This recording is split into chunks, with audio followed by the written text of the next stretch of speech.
Bună ziua tuturor și bine v-am regăsit! Haideți să vedem cum va fi săptămâna viitoare pentru voi. Cum vor decurge lucrurile săptămâna viitoare în viața voastră.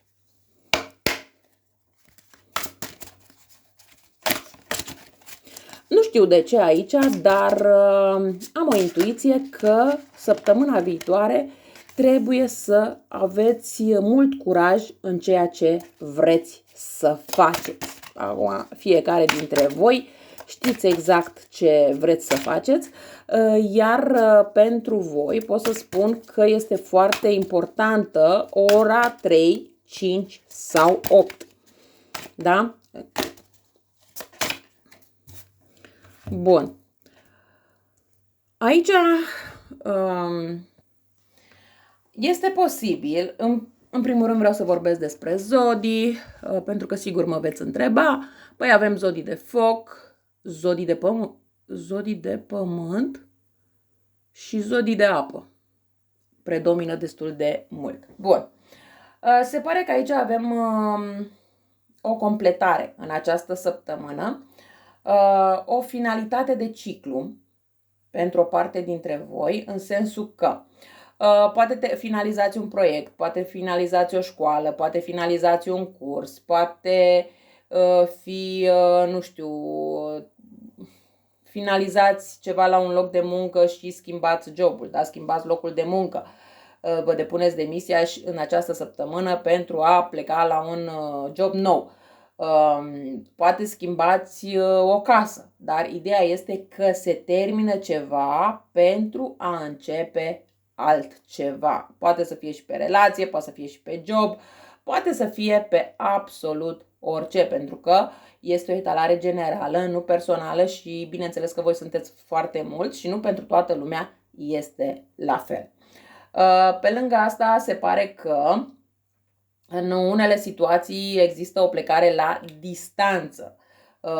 Această distanță, bineînțeles că poate să fie dintr-un județ în altul, dar poate să fie inclusiv dintr-o țară în alta. Sau poate că aveți, sau poate că vine cineva de la distanță la voi, sau poate mai fi vorba de faptul că aflați anumite vești, anumite răspunsuri de la distanță pe care poate voi le așteptați și până în acest moment nu le-ați primit. Ideea este că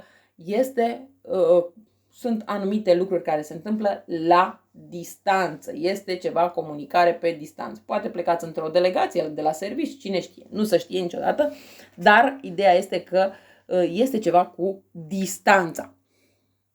Dar până în acest moment, ca și de început, este de bine, nu e de rău și asta este o parte pozitivă. Aici pot să spun că voi, cumva, până în acest moment, întotdeauna ați încercat să puneți pe primul loc alte lucruri, alte persoane. Însă acum a venit momentul să vă puneți pe voi pe primul loc și nu alte persoane sau alte lucruri.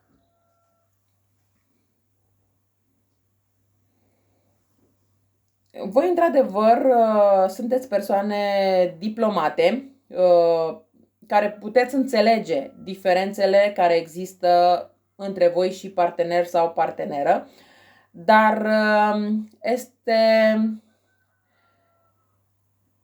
vorba și de faptul că uneori încercați să duceți anumite persoane cu zăhărelul pentru a obține ceea ce vă doriți. Vi se recomandă în această săptămână să fiți cât mai sinceri, cât mai direcți cu orice persoană pe care o întâlniți, pentru că dacă încercați să duceți pe cineva cu zăhărelul în această săptămână, mai apoi spre sfârșitul săptămânii lucrurile se pot complica și nu ar fi tocmai drăguț. Nu e că dacă zâmbiți unei anumite persoane, persoana respectivă trebuie să facă ce vreți voi. Nu, puteți zâmbi și să primiți un răspuns negativ, dar asta nu înseamnă că dacă persoana respectivă v-a dat un răspuns negativ, este pentru că vă vrea rău sau că nu vrea să vă ajute sau ceva de această natură.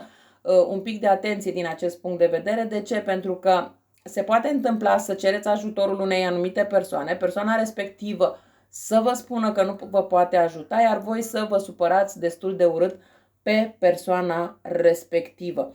Dar nu este că o face cu rea intenție, ci pur și simplu în această săptămână persoana nu vă poate ajuta, persoana nu vă poate răspunde pozitiv. Tocmai din acest motiv vă dă acel răspuns de nu. Voi o să considerați că persoana este rău intenționată, așa cum am spus, că este egoistă și așa mai departe. Dar lucrurile nu sunt chiar așa. Deci un pic de atenție cum evaluați în această săptămână răspunsurile de nu primite de la celelalte persoane, indiferent cine sunt persoanele respective. Hai să vedem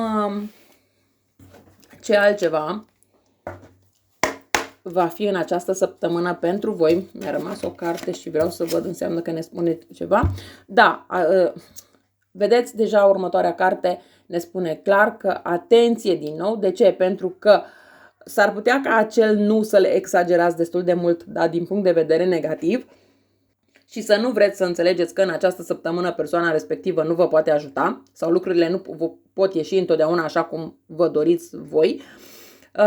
Pe lângă asta, atenție că pot urma anumite schimbări, poate la locul de muncă, poate în casă, poate în relație, cine știe, și cumva voi să vă simțiți presate, să vă simțiți obosite, să nu mai aveți gândirea, da, este acum o perioadă și va trece. Nu, voi rămâneți cumva ancorate, dar nu se mai termină odată perioada asta grea, dar nu se mai termină odată vorbele astea urâte, dar nu se mai termină și cumva, chiar dacă începe să se elibereze toată această energie negativă din viața voastră, voi e posibil să rămâneți ancorate în această energie negativă. Deci mare grijă și atenție cum reușiți să ieșiți din această negativitate în această săptămână. Hai să vedem ce mai urmează pentru voi în această săptămână.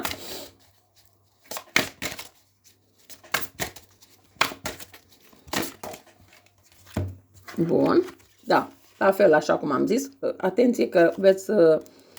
Dar, spre sfârșitul săptămânii, veți reuși să vă detașați de toate aceste greutăți și, din nou, atenție că va ieși plecare.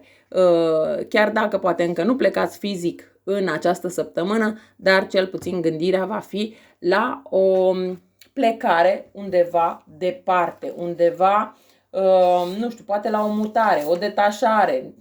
Poate să fie pur și simplu o detașare din punct de vedere emoțional pentru o anumită persoană. Da, nu trebuie să fie neapărat o plecare fizică.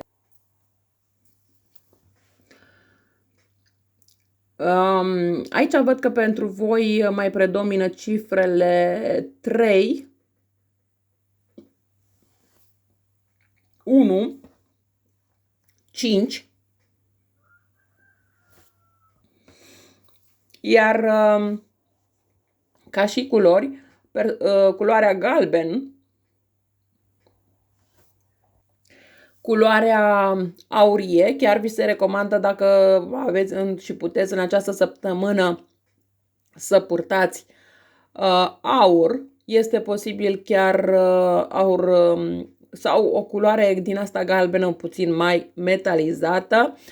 Cumva în momentul în care purtați această culoare sau purtați bijuterii din aur, parcă vă dă o putere aparte, parcă vă dă o încredere aparte, parcă considerați că aveți mai mult curaj și puteți fi de neînvins. Este posibil chiar în această săptămână să fiți invitați la o petrecere, poate la o nuntă, la un botez, la o zi onomastică, cine știe, la o... dar poate să fie doar o simplă petrecere, nu are importanță. Ideea este că voi este posibil să vă gândiți chiar că trec ani și lucrurile nu mai merg bine în viața voastră și nu veți mai putea fi fericiți, fericite niciodată. Lucrurile nu sunt chiar așa. Spre sfârșitul săptămânii o să vedeți că o să primiți o bucurie destul de mare la o parte dintre voi, într-adevăr la o parte foarte mică, așa cum spuneam, de o plecare la distanță. Poate să fie vorba și de faptul că vine cineva de la distanță. Persoana care vine de la distanță este o persoană care vă provoacă o bucurie sau vă produce, cum vreți voi să interpretați, o bucurie foarte, foarte mare, o bucurie imensă. E ca și cum nu ați mai văzut de foarte mult timp această persoană și abia o așteptați să o primiți cu brațele deschise. Acum, bineînțeles că pentru fiecare dintre voi persoana diferă, poate să fie vorba de o persoană în sens de partener-parteneră, poate să fie vorba de copii, da, nepoți și așa mai departe. Ideea este că persoana care vine are ochii verzi, dar e un verde, nu e neapărat un verde din acela clar, ci cumva are nuanțe de căprui, de maro, ceva de genul. Da? Deci, cam astea sunt informațiile pentru voi. Eu vă mulțumesc că m-ați ascultat și vă doresc o zi cât mai frumoasă. La revedere!